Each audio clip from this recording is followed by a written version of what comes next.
Today I'd like to follow up on a recent video I published, which was entitled, "You're Using Your Timegrapher Incorrectly!"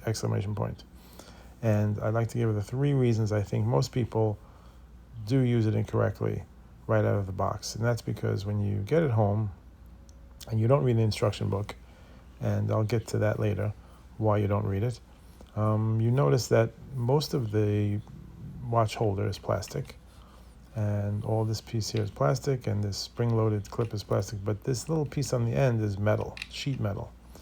And you say to yourself, well, I don't think I want to put the crown of my watch against the sheet metal, because the crown of most watches is a high polish finish, and it has the insignia, and it's very easily scratched.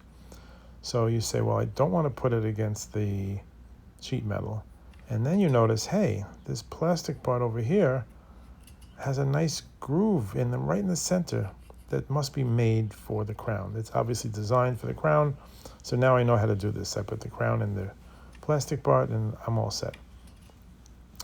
And that seems logical. And if you haven't any other instructions, it seems like the right way to do it. And the problem is that the microphone is on the metal. As you can see, when I touch it, you get a response. The microphone is on the metal piece, not on the plastic. So let's say you did get the instruction book out because you're like, I'm still not sure how to use this. I mean, it seems obvious, but let me get the instruction book out. And here's your Weishi 1000 instruction book. And you turn to the page that says how to use it. Of course, there's no picture, but you read the following statement. And this statement is bizarre. It says, place the watch on the signal sensor and the uplift of watch leader should the sheet metal. And you can kind of like, if you think about it, leader, maybe that means crown. Crown is a bad translation.